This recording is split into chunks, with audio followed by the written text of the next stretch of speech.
The president is entangled in still another fight on another front, and this time, Republicans. Let's face it, Republicans and President Obama, they hate each other, and the fight is fierce. The president's critics say he's lawless and trying to unconstitutionally grab power. The president fighting back, threatening to use a pen to stomp all over Congress and the Republicans. Republicans aren't cooperating, so the president has to go the executive order route. I've got a pen and I've got a phone, and I can use that pen to sign executive orders. On my own, I'm going to act on my own. I'll act on my own.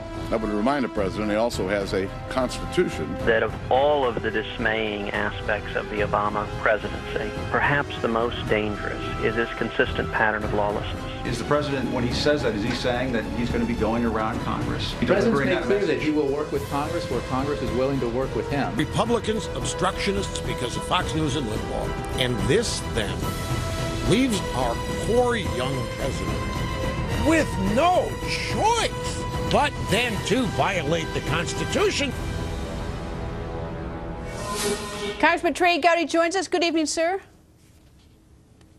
Good evening. How are you?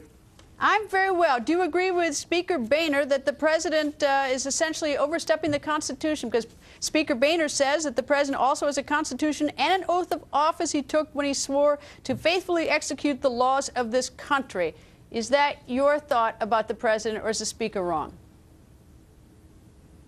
Well, there are several instances that buttress Speaker Boehner's position, including the Supreme Court. He's going to lose on the HHS mandate. He's going to lose on recess appointments.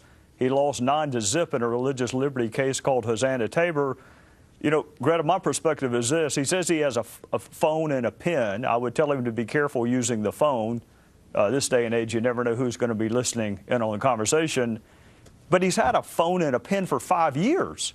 And we have an anemic economy, a feckless foreign policy, and people are losing hope. So rather than accept responsibility, he wants to blame Congress. That's what he means by this, is I'm going to blame Congress. They're recalcitrant. They won't work with me. He's had half a decade, and here we sit. Now, his press secretary said that the president wants to work with Congress. And, of course, the president says that he has a phone. Do you see any indication that the president wants to work with Congress? Is that a fair statement by the press secretary or not? No, ma'am, it is not. Jay Carney can't cite a single solitary example where this administration has wanted to work in good faith with House Republicans. Now, from 2008, 2010, they didn't have to deal with us. They had all the gears of government, and they gave us Obamacare. When the president has the cards, he calls the bet. When he doesn't have the cards, he blames Bush, tsunamis, hurricanes, Fox News, racial animus, everyone but himself. And now, because he wants to retake the House and keep the Senate, it's probably popular to blame House Republicans. I might do the same thing if I were in his shoes. Or the other alternative is just to accept responsibility for the last 5 years on immigration, on mandatory minimum sentences. There are areas, mental health with respect to access to firearms, there are areas we're happy to work with him. But Greta, honestly, he doesn't have an interest in working with us. He wants to work with Speaker Pelosi, not Speaker Boehner, and that requires them to win in November and us to lose. And that's what all of this is about. Is there any overt gesture from the White House, from the president, to the House of Representatives, to the Republicans, even sort of like, let's talk, or he uses that phone? Is there any overt gesture at all in the last 6 months? In his defense, he did come to talk to us. It was probably about a year ago. And frankly, he didn't have to. He came to the Capitol and talked to us. But there's a level of distrust, in part because we do believe his overarching goal is for John Boehner to be the minority leader.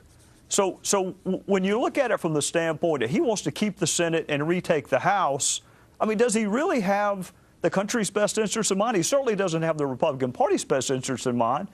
He's had 5 years. We have a bad economy, a bad foreign policy, and people are losing hope.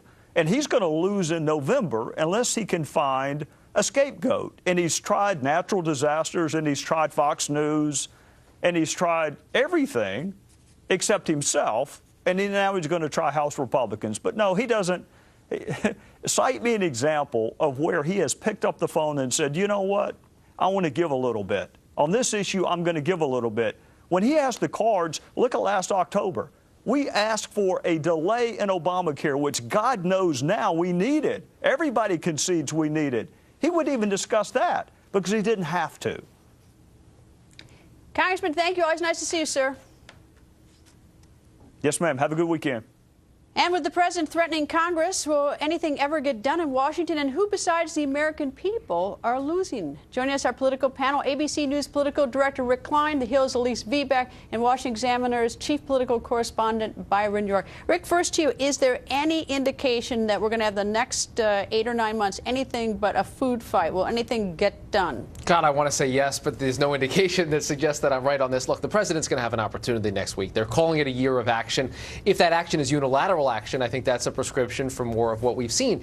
If there's an opportunity here, I'm looking to the issue of immigration because we've seen some rumblings out of the House that suggest that they're ready to take. You heard Congressman Gowdy mention it right there. If they can move on that, then there's the potential to change this trajectory. But this is a big moment for the president. He's got a shrinking window to get something done. No realistic shot of winning back the House. The best he can hope is to keep the Senate. So if he's going to change what the rest of his term is going to look like, it has to happen fairly quickly. Really, in the first half of this year, they're going to have some concrete achievements, not just rhetoric. You know, Brian, when I hear the word immigration, the first thing I think of is the president said that very early on, even had a speech up at American University saying that he wanted to do this on immigration. He had the House and the Senate, and nothing was done. Nothing. Absolutely. He had a veto-proof majority. I mean, he had a huge filibuster-proof majority. In the Senate, he had huge majorities and didn't do anything. Go back to the beginning of 2013. He's just taken the oath for his second term in office. What was the big agenda? It was gun control, immigration reform, climate change. Gun control, nothing. Immigration reform, nothing has happened yet, may not happen this year. In climate change, he did it on his own. He used his pen and enacted a number of changes through the EPA. And this year, I think Rick is right. There's one thing they have to do. They have to raise the debt ceiling sometime in the next few months.